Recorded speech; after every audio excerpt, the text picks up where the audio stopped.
রান্নাবান্না প্রতিদিন চ্যানেলে আপনাদের স্বাগতম। আজ আমি আপনাদের সঙ্গে শেয়ার করব কিভাবে খুব তাড়াতাড়ি এবং সহজে বাসায় ফ্রাইড রাইস রান্না করা যায়। তার জন্য আমি এখানে সব কিছু গুছিয়ে নিয়েছি। চিনি গুঁড়া চালের ভাতটা 70% রান্না করে রেখেছি, একটু গাজর কুচি করে রেখেছি, পেঁয়াজের কলি কুচি করে রেখেছি এবং 2-3টা কাঁচামরিচ কেটে রেখেছি। পেঁয়াজ রসুন কুচি করে নিয়েছি। এখন আমি প্রথমে ডিমটাকে ভেজে নেব। কড়াইতে একটু তেল দিয়ে ডিমটাকে ভুজিয়ার মতো করে ভেজে নেব। এখন বাচ্চারা প্রায় সময়ই আবদার করে বাসায় ফ্রাইড রাইস খাওয়ার জন্য। এইভাবে রান্না করলে খুব সহজে এবং তাড়াতাড়ি করে ফ্রাইড রাইস রান্না করে দেওয়া যায়। ডিমটা ভাজা হয়ে গেছে, এখন আমি নামিয়ে নিচ্ছি। কড়াইতে তেল দিয়েছি, তেলের মধ্যে এখন রসুন এবং পেঁয়াজ কুচি দিয়ে দিলাম। পেঁয়াজ রসুন কুচিটাকে হালকা করে ভেজে নেব।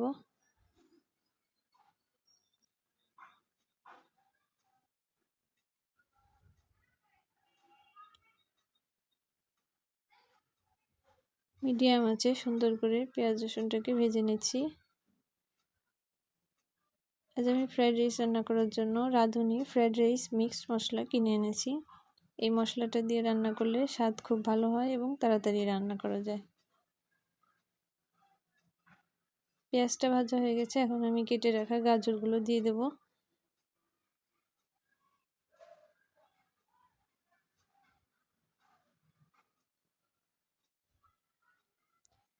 গাজরটাকে দিয়ে সুন্দর করে ভাজা ভাজা করে নেব। এই সবজিগুলো বেশি সময় ভাজা লাগে না, খুব হালকা করে ভাজলেই হবে।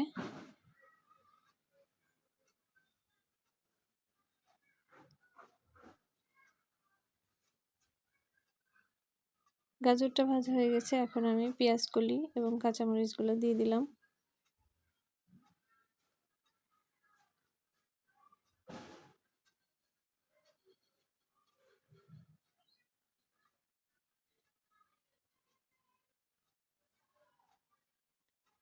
পেঁয়াজ কলি এবং গাজরটাকে হালকা করে ভেজে নেব।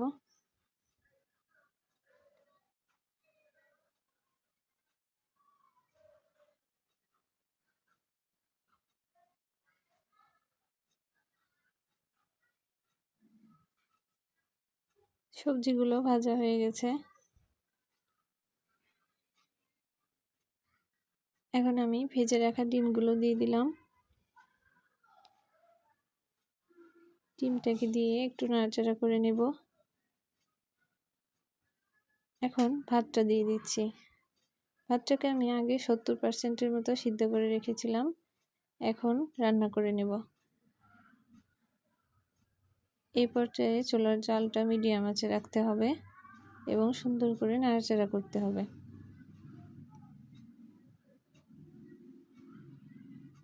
সব সবজির সঙ্গে ভাতটাকে সুন্দর করে ভেজে নিচ্ছি।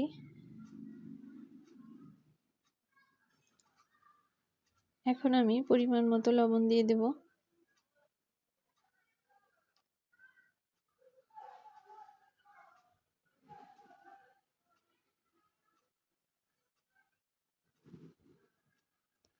প্যাকেট মশলাটাকে এখন দিয়ে দিচ্ছি। রাঁধুনি প্যাকেট মশলা, এটা আপনারা যে কোনো দোকানেই কিনতে পাবেন। ফ্রাইড রাইস মিক্সড মশলা, এই মশলাটা দিয়ে এখন আমি সুন্দর করে নাড়াচাড়া করে নেব। ফ্রাইড রাইসে অনেক কিছুই মেশানো যায়, কিন্তু আমি খুব সাধারণভাবে এবং সহজে রান্না করার জন্য এই সাধারণ জিনিসগুলোই ব্যবহার করলাম। আপনারা ইচ্ছে করলে অনেক কিছুই অ্যাড করতে পারেন।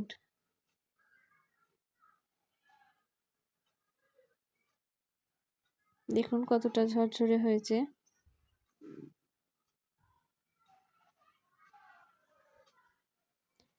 এখন আমি সামান্য একটু টমেটো সস দিয়েছি।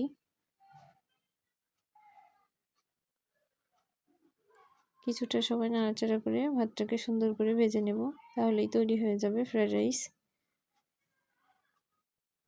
এই দেখুন কতটা ঝরঝরে হয়েছে এবং দেখেই বোঝা যাচ্ছে কতটা সুন্দর হয়েছে। ফ্রাইড রাইস তৈরি হয়ে গেছে, এখন আমি সার্ভ করব। এই দেখুন, বাসায় খুব সহজে এবং খুব তাড়াতাড়ি ফ্রাইড রাইস রান্না করে ফেললাম।